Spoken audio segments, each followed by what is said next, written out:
강회장님의 설교 주는 그리스도 두 번째 말씀을 들으시겠습니다. Le pasteur principal va délivrer le message intitulé Le Seigneur est Christ, c'est la deuxième session. Chers frères et sœurs en Christ, membres des églises branches et des sanctuaires locaux, tous les autres membres qui assistent à ce culte via Internet et les téléspectateurs de GCN. Pas comme n'importe quelle autre semaine de l'année, je vois que cette semaine que vous êtes plus profondément reconnaissants pour la grâce et l'amour de notre Seigneur. Le dimanche matin dernier, j'ai délivré la première partie du message « Le Seigneur et le Christ ». J'ai expliqué ce que notre Jésus a traversé pour devenir le Christ. Ce soir, dans cette deuxième partie du message, le Seigneur et le Christ, je veux dire quel genre d'attitude Jésus a eu pour devenir le Christ. J'espère que vous pourrez comprendre le cœur du Seigneur d'autant plus clairement. La dernière fois, à faute de temps, je me suis arrêté au milieu du message. Ainsi, je vais continuer à le prêcher et à délivrer la deuxième session. Je délivrerai d'abord le reste de la première session et puis je délivrerai la deuxième session du message. Le dimanche dernier, expliqué la signification de Christ et la signification contenue dans les souffrances de Jésus. Ésaïe 53:5 déclare: le châtiment qui nous donne la paix est tombé sur lui, et c'est par ses meurtrissures que nous sommes guéris. La vie d'un pécheur ne peut être ni paisible ni prospère. Ceux qui commettent le péché deviennent la proie de l'ennemi diable et Satan selon la loi du monde spirituel. Dans Genèse 3:14, Dieu a dit au serpent, à Satan, qui a incité le serpent, et tu mangeras de la poussière tous les jours de ta vie. Ici, la poussière fait référence aux hommes charnels qui commettent des péchés. L'ennemi diable et Satan amènent toutes sortes de tests et d'épreuves à ceux qui vivent dans le péché.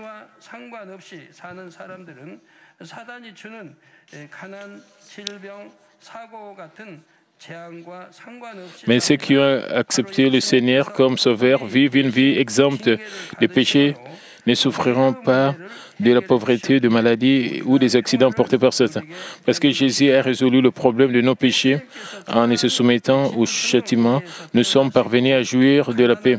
La raison pour laquelle Jésus est né dans une table minable et a vécu une vie dans la pauvreté était de racheter l'humanité de sa pauvreté.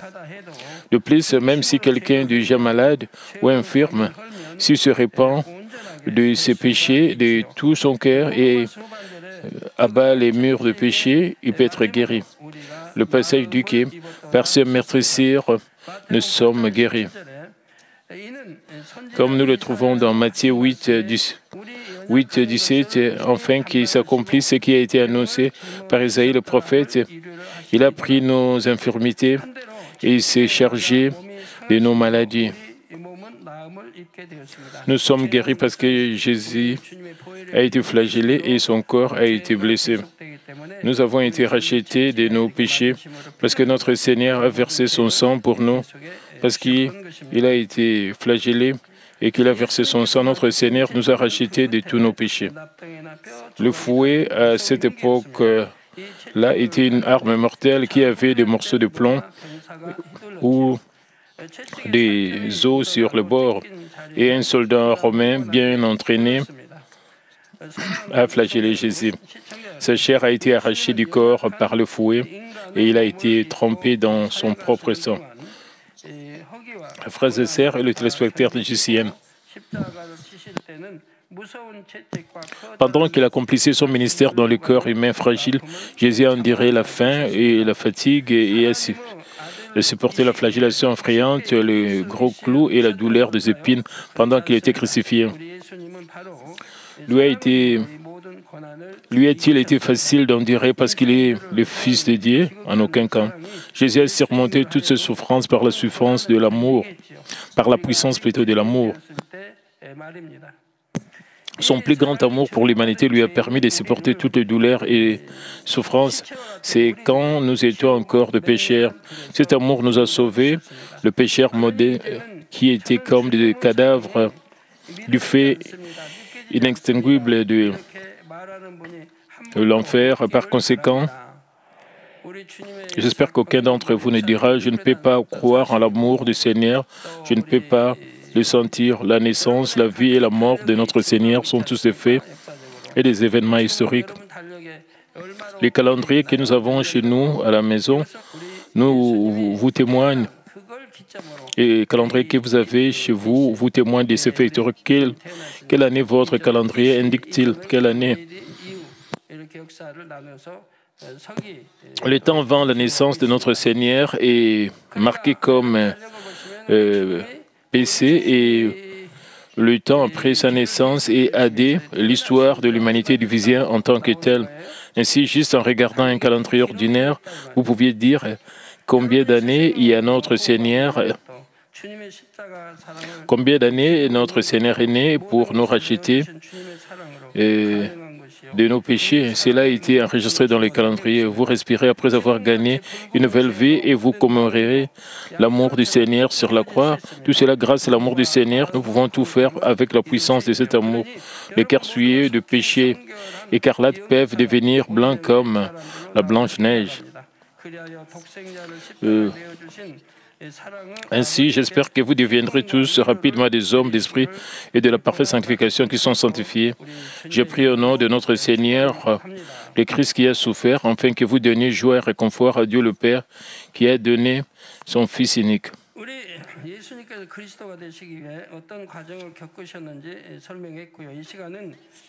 J'ai expliqué ce que notre Seigneur a traversé pour devenir le Christ. Dans cette deuxième partie du message, le Seigneur et le Christ, je vais vous dire le genre d'attitude que Jésus a eu pour devenir le Christ.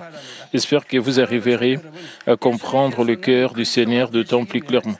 Chers frères et sœurs en Christ, pour devenir le Christ, et quel genre d'attitude Jésus avait-il? Premièrement, il avait une attitude de rien d'autre que l'obéissance. Il était prêt à faire tout ce que Dieu le Père pouvait souhaiter. Quel était le plan de Dieu pour Jésus? C'était d'envoyer Jésus dans ce monde charnel et de le faire sacrifier pour le pécheur. C'est-à-dire que Jésus sans péché devait être soumis à de terribles châtiments que seul le criminel devait recevoir. Il devait être pendu au bois, le symbole de maudit, verser son sang et mourir. Jésus savait que s'il obéissait à la volonté de Dieu le Père, il devait traverser tout cela. Mais quand il a quand même dit Amen, c'est juste comme 2 Corinthiens 1,19 dit, car le Fils de Dieu, Jésus-Christ, n'a pas été oui et non, mais c'est oui qui a été en lui. Il n'a pas dit, Père, je ne peux pas faire cela. Pourquoi faut-il que ce soit moi? Pourquoi dois-je faire cela? Il n'a pas cherché un moyen de le contourner. Il n'a pas non plus demandé, Père, est-ce le seul chemin et chercher une issue plus facile? Seulement avec Amen, il a obéi. Du point de vue de la justice et de l'amour, Jésus avait une compréhension claire de la raison pour laquelle Dieu le Père l'a envoyé sur terre. Autrement dit, afin de racheter l'humanité du péché une fois pour toutes, il doit y avoir l'effusion du sang d'un homme sans péché. C'est parce que Lévitique 17:11 dit « Car c'est par l'âme que le sang fait l'expiation ». Je vais dire que ce n'est pas le sang de celui qui est sans péché et qui n'a pas qui n'a commis aucun péché, que nous pouvons être rachetés de nos péchés. C'est pourquoi notre Seigneur verse son sang. Toute l'humanité est la descendance d'Adam et tous sont nés avec le péché originel. Peu importe à quel point un homme mène une vie bonne et juste, il ne peut pas racheter l'humanité du péché. Par conséquent, le Fils de Dieu devait venir sur cette terre en chair à travers les corps empruntés de la Vierge Marie. Il devait être conçu par le Saint-Esprit. Je l'ai dit une fois de plus, notre Seigneur a été conçu par le Saint-Esprit parce qu'il voulait être né sans le péché original. Parce qu'il ne devait pas avoir le péché originel, notre Seigneur a été conçu par le Saint-Esprit. Notre Jésus connaissait très bien cette loi de justice. Il connaissait aussi très bien l'amour de Dieu le Père pour les hommes péchereux. Jésus a ressenti le même amour brillant de Dieu, le Père, qui veut conduire les âmes au salut même en sacrifiant tout. Ainsi, Jésus pouvait volontairement obéir à la volonté de Dieu. Il n'a jamais été forcé d'obéir. Il connaissait et était avec Dieu le Père dans son cœur. C'est pourquoi il a voulu accomplir la volonté de Dieu. Il considérait l'œuvre d'achèvement de la voie du salut pour le pécheur non seulement comme la tâche de Dieu le Père, mais aussi comme la sienne. D'un seul cœur et d'une seule volonté, il a voulu accomplir la providence du salut humain. C'est pourquoi il pouvait être obéissant en toutes choses. En accomplissant les œuvres du royaume de Dieu, si vous avez le même cœur que celui du Seigneur, vous obéirez naturellement à la volonté de Dieu. Et que nous obéissions, servions les autres, aimions les autres, cela doit venir du plus profond de notre cœur. À cette fin, vous devez d'abord comprendre la bonne volonté de Dieu contenue dans ses commandements et vous devez considérer l'œuvre du royaume de Dieu, le Père, comme la vôtre. Et si vous êtes prêts comme ça, vous pouvez obéir à quel que soit le travail. Au contraire, ceux qui disent c'est l'œuvre du Père, pourquoi devrais-je le faire? Devrais-je faire cela? Désobéiront, même si c'est un acte de bonté. Jusqu'à présent, j'ai seulement obéi à la volonté de Dieu, même lorsqu'il m'a ordonné de faire ce qui semblait impossible à faire ou à comprendre par la pensée et la capacité humaine. J'ai seulement dit Amen. Il y a de fortes chances qu'une fois que j'ai dit Amen, je puis comprendre la bonne volonté qui était contenue. Certaines choses étaient juste au-delà de ma compréhension en fonction des pensées charnelles, mais juste parce que je ne comprenais pas quelque chose, je n'ai jamais prié. Aide-moi à comprendre. J'ai dit Amen. Et quand même, environ une semaine plus tard, Dieu m'aidait à comprendre et à réaliser ce que je n'avais pas pu faire une semaine plus tôt. De plus, au fur et à mesure que j'obéissais, que chaque fois pas en avant, le brouillard s'est dissipé et la route m'a été montrée. À la fin, j'ai pu récolter des fruits abondants et révéler la gloire de Dieu. Et c'est l'une des nombreuses choses pour lesquelles Dieu, le Père, me recommande. Dans un sens charnel, Dieu semblait me mettre exprès dans une situation difficile, mais même dans une telle situation, je ne recherchais que la bonne volonté de Dieu. J'ai réussi une formation spirituelle difficile qu'aucun mot ne peut expliquer. À chaque instant de la formation, j'ai même compris les profondeurs du cœur de Dieu. Par la foi, j'espérais que Dieu me donnerait de grandes bénédictions et la gloire après la formation, et j'ai simplement obéi en silence. C'est le genre d'obéissance qui plaît à Dieu le Père. Avec ce genre d'obéissance, notre Jésus pouvait devenir le Christ. Je vous exhorte à plaire à Dieu le Père avec ce genre d'obéissance.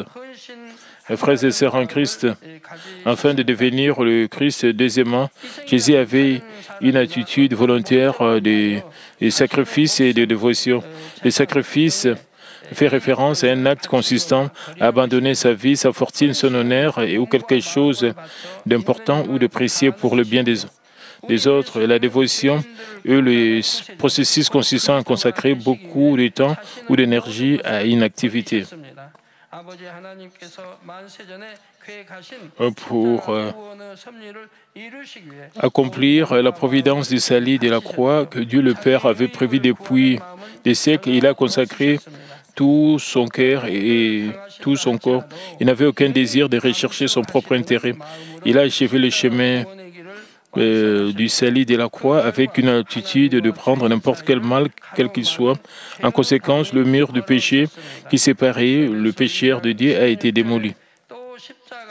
Et c'est juste comme le dit Éphésiens 2, 16, qui dit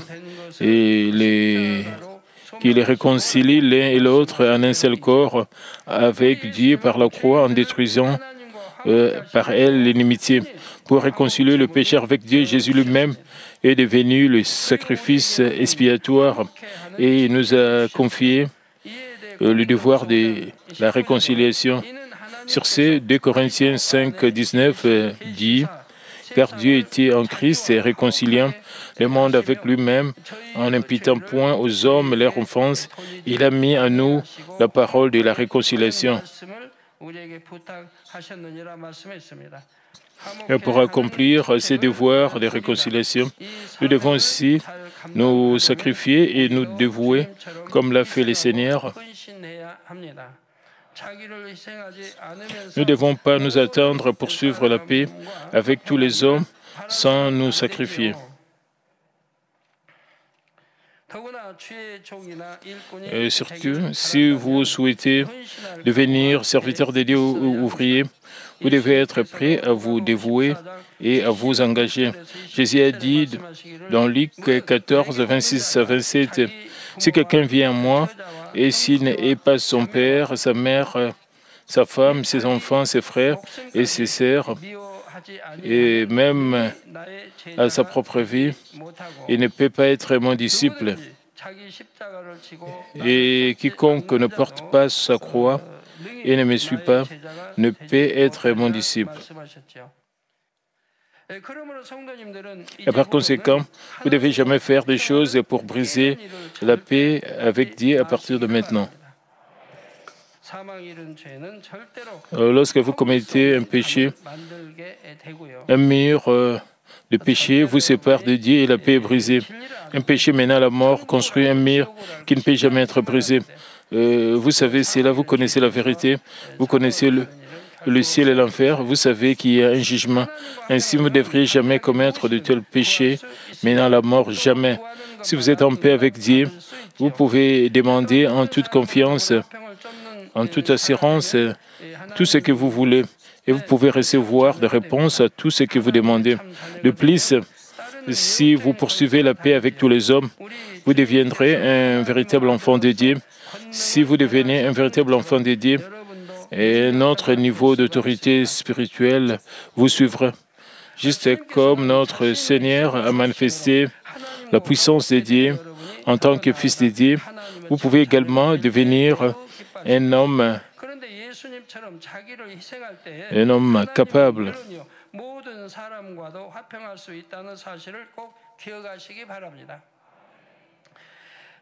Le Seigneur est très heureux lorsque vous devenez un véritable enfant de Dieu, après que vous et Dieu soient réconciliés par son sacrifice et sa dévotion. Mais vous devez vous rappeler que lorsque vous vous sacrifiez comme Jésus l'a fait, vous pouvez faire la paix non seulement avec Dieu, mais aussi avec tous les hommes. Frères et sœurs en Christ, pour devenir le Christ, Jésus n'a rempli son cœur que d'amour. Plutôt, j'ai dit qu'il avait une attitude d'obéissance et qu'il était prêt à se sacrifier pour devenir le Christ. Notre Jésus pouvait faire tout cela parce qu'il était rempli d'amour dans son cœur. Pour devenir le sauveur des pécheurs, il a pu obéir jusqu'à sa mort. Il existait sous la forme de Dieu, mais s'est vidé, a pris la forme d'un esclave et il a pris la forme d'un serviteur et s'est complètement sacrifié. Tout cela était possible parce que son cœur était rempli d'amour pour Dieu le Père et les hommes. Si vous aimez Dieu du plus profond de votre cœur, vous ne pouvez rien faire d'autre qu'obéir à sa volonté. Vous ne direz pas « Est-ce que je dois faire cela ?» Vous n'éviterez pas sa volonté non plus. Vous ne direz pas « Je ne vais pas le faire et pourquoi ça devrait être moi ?» Vous n'essayerez pas non plus de désobéir. Vous ne direz que oui et amen. Plus votre amour est grand, plus vous essayez de faire sa volonté.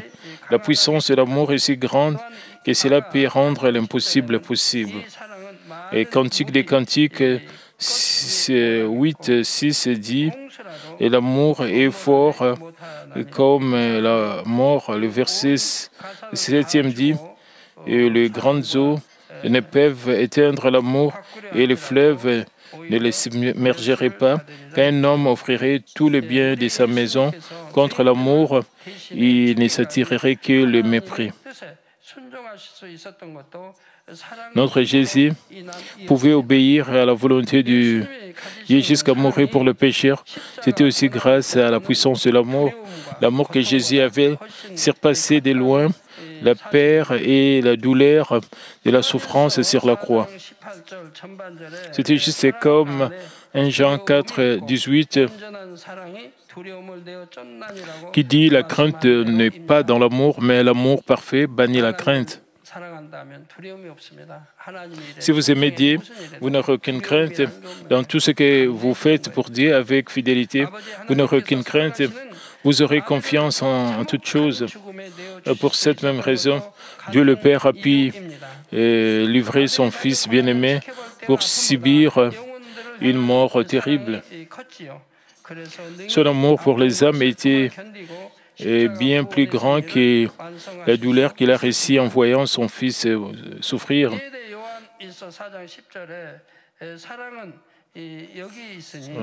C'était aussi ainsi que Jésus a pu endurer la douleur et le chagrin et a pu compléter la providence du salut de la croix sur ces. 1 Jean 4, 10 dit « Et cet amour consiste non point en ce que nous avons aimé Dieu, mais en ce qu'il nous a aimé envoyer son Fils comme victime expiatoire pour nos péchés. » Ce n'est pas que nous avons aimé Dieu en premier, mais Dieu nous a aimés en premier, afin de nous racheter de nos péchés. Dieu a envoyé son Fils unique comme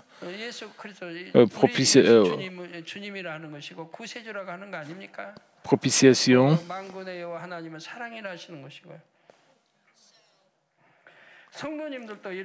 Parce que vous croyez cela, vous allez à l'église et confesser que Jésus-Christ est votre Seigneur et Sauveur, n'est-ce pas? C'est pourquoi vous dites que l'Éternel et que Dieu est amour. Si vous croyez en l'amour d'un tel Dieu, le Père, et dépendez du Seigneur du plus profond de votre cœur, vous pouvez sûrement surmonter toutes les difficultés ou souffrances. Romains 8, 35 dit « Qui nous séparera de l'amour de Christ? Serait-ce la tribulation, ou l'angoisse, ou la persécution, ou la faim, ou la nudité, ou le péril, ou le paix. »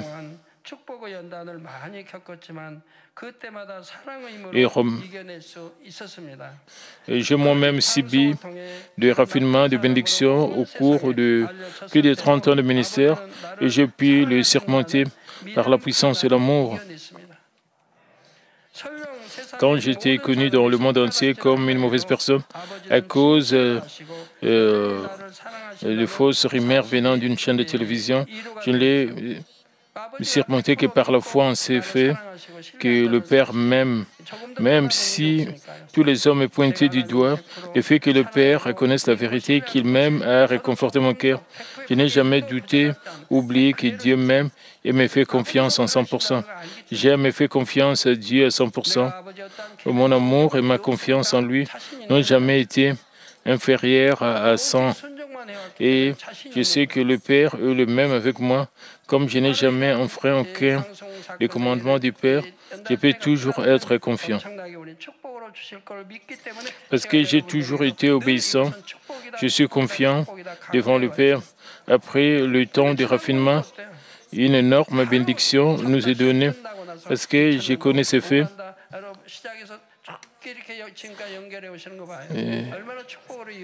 Et je vous avais dit que c'était une bénédiction. Comment ça s'est passé après tout? Après la fin de la troisième épreuve, Dieu nous a bénis pour mener la croisade en Ouganda de 2000 et a continué à le faire jusqu'à maintenant. Ainsi, après avoir surmonté toutes les épreuves avec action de grâce, de grandes et immenses bénédictions sont venues jusqu'à la croisade d'Israël. J'espère que vous aimerez Dieu le Père de temps plus et que vous serez aimés de Dieu le Père. Avec cette puissance de l'amour, vous pouvez conquérir le monde. Même après avoir atteint la sanctification, la parfaite sanctification, vous pouvez être persécuté. Et c'est le cas lorsque vous êtes persécuté à cause du nom du Seigneur. Lorsque Joseph a été vendu comme esclave et injustement emprisonné, que dit la Bible de sa situation?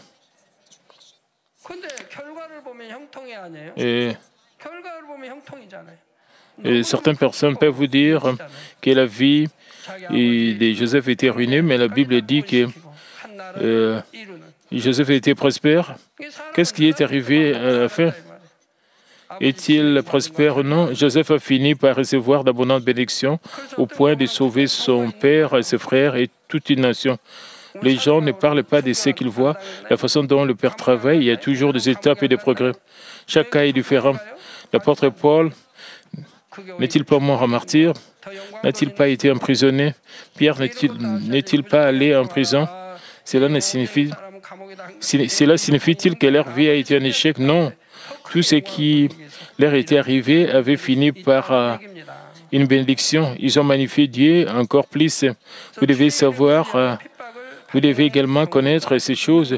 Ce n'est pas que les gens de la parfaite sanctification évitent la prison ou le martyr pour donner plus de gloire à Dieu dans la providence et la volonté d'aider. Beaucoup de choses différentes peuvent arriver. C'est le cas lorsque vous êtes persécuté à cause du nom du Seigneur.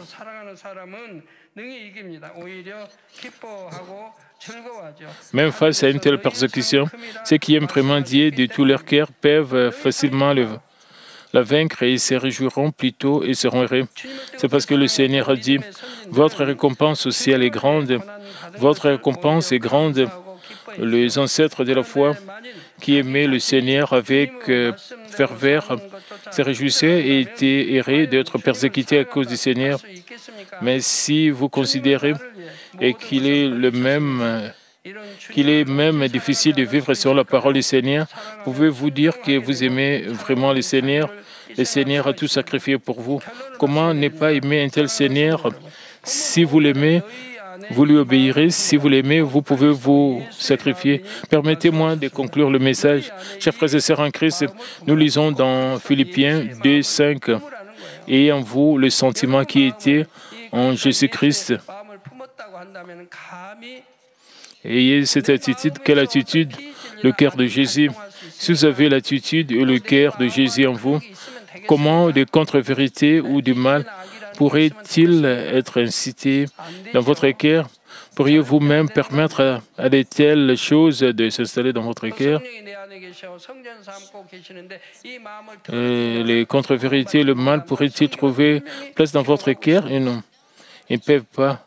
Vous ne devez pas le permettre parce que le Saint-Esprit a fait un sanctuaire dans votre cœur. Si vous rendez votre cœur impur, il n'y aura pas de salut pour vous. La Bible est très claire. Dieu m'a montré le grand jugement en 1982. Le grand jugement de Dieu, c'était au moment de l'ouverture de notre Église en 1982. Je pense Dieu m'a montré le jugement du grand trône blanc et c'était très solennel et impressionnant. C'était une atmosphère si solennelle que vous pouvez entendre même si une aiguille tombe. Dieu le Père est assis là en tant que juge. Notre Seigneur défend. Moïse juge par la loi de Moïse. Et il y a le 24 vieillards qui siègent au jury. C'est très solennel. Maintenant, ceux qui ne sont pas enregistrés dans le livre de vie sont appelés un par un et sont jugés. Votre nom est enregistré et mentionné, écrit dans le livre de vie au ciel, le jour où vous acceptez Jésus comme votre sauveur et recevez le Saint-Esprit. Ceux qui ont été enregistrés, mais qui ont commis des péchés qui mènent à mort, et tout en vivant leur vie de foi, et ont quitté Dieu, et l'ont mis en colère, et ceux qui vivaient dans les ténèbres et ne vivaient pas dans la parole sont venus au jugement un par un. Et combien le jugement est solennel.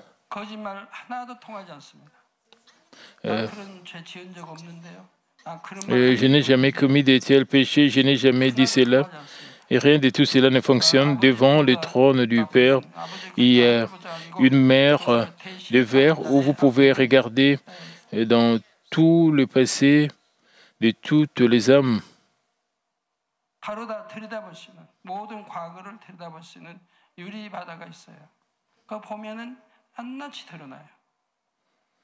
Et tout est montré, tout est révélé à travers la mer de verre.